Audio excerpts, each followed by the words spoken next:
How to edit raw photos in Picsart. Working with high quality raw files? Here's how to edit them in Picsart on PC. Start by uploading your raw file into Picsart's desktop editor. Once loaded, you'll see advanced editing options for exposure, highlights, shadows, and color balance. Make your adjustment gradually, keeping an eye on detail in both bright and dark areas. You can also apply filters and retouch tools just like any other file type.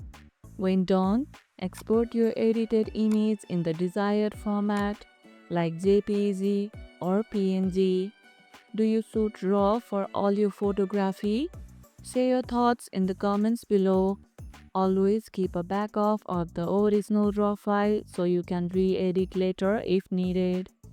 And that's how you can edit raw photos in Picsart. And if this video helped, hit the like button, share it, subscribe and leave a comment. Thanks for watching and I'll see you in the next one.